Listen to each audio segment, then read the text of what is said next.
औरत का तलाकशुदा होना अभिशाप क्यों? आहूजा परिवार की लाडली बेटी रावी की शादी सिंह परिवार के बेटे विनीत से हो रही है। दोनों परिवार बहुत ही सभ्य और विनम्र हैं। आज मेहंदी और लेडीज संगीत का कार्यक्रम है। मिसेस आहूजा सभी मेहमानों का गर्मजोशी और खुशी के साथ स्वागत कर रही हैं। तभी वहां पर कामिनी जी आती हैं और आते ही मिसेज आहूजा से कहती हैं, क्या मिसेस आहूजा, आपने अपनी बेटी के लिए लड़का पसंद भी कर लिया और हमको बताया भी नहीं? कौन है और कैसा है? सब ठीक से पता कर लिया है ना?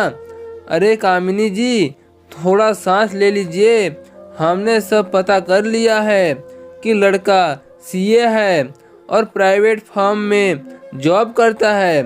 सबसे अच्छी बात, पढ़ा लिखा और समझदार परिवार मिला है हमको अपनी रावी के लिए। मिसेज आहूजा ने कामिनी की उत्सुकता कम करने की कोशिश की। मिसेज आहूजा दूर खड़ी एक लड़की की तरफ इशारा करते हुए, ठीक है, जब आपको सही लग रहा है तो मैं क्या बोल सकती हूँ। वैसे हमने भी आपको बहुत अच्छे अच्छे और अमीर घराने के रिश्ते बताए थे। पता नहीं क्यों आपको ठीक नहीं लगा। वैसे इनके बारे में आपको किसने बताया? कामिनी जी रहस्यमय अंदाज में बोली। आहूजा दूर खड़ी एक लड़की की तरफ इशारा बरकराती है कि उसका नाम तपस्या है और वह एक इवेंट ऑर्गेनाइजर है।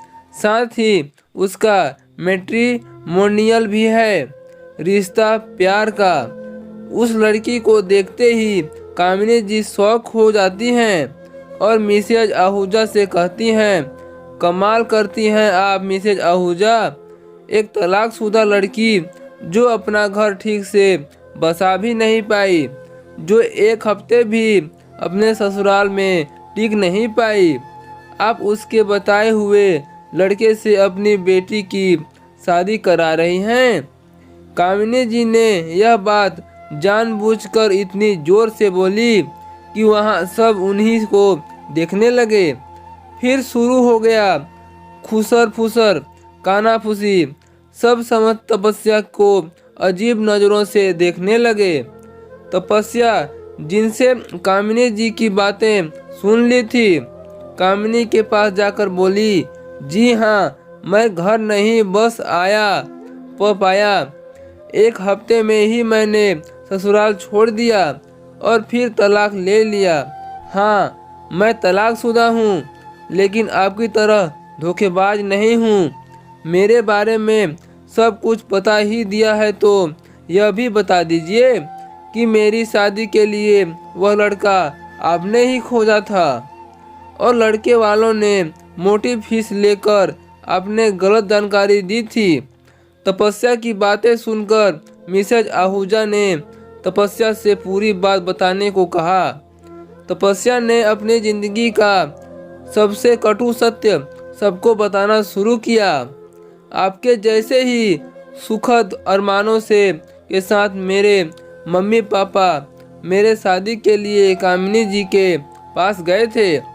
इन्होंने मेरे लिए बहुत ही अमीर घर का लड़का बताया और साथ ही यह विश्वास भी दिलाया कि वह अच्छा परिवार है, दहेज में कुछ नहीं चाहिए।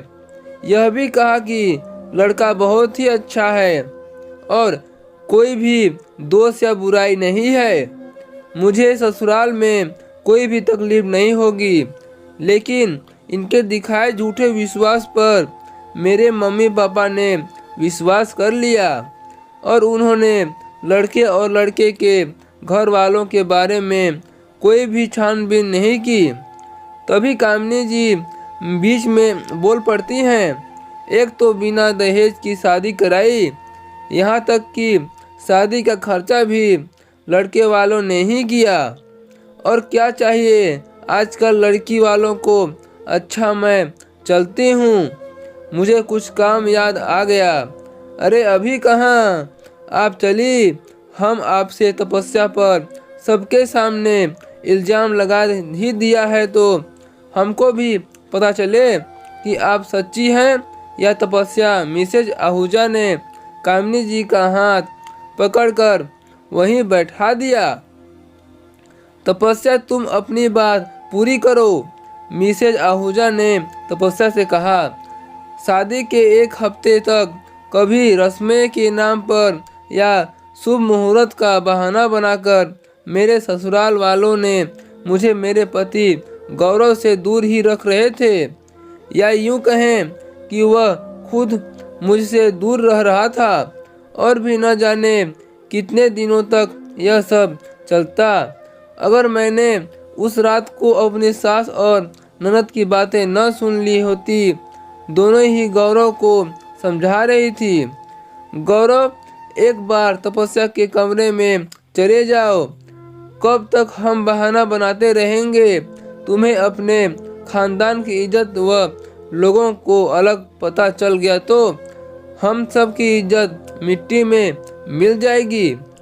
तो दोस्तों, आपको यह कहानी कैसी लगी कमेंट बॉक्स में ज़रूर बताइएगा। और इस कहानी से आपको क्या सीख मिलती है कमेंट बॉक्स में ज़रूर बताइएगा। फिर मिलते हैं एक नए इंटरेस्टिंग स्टोरी के साथ। तब तक के लिए जय हिंद, वंदे मातरम।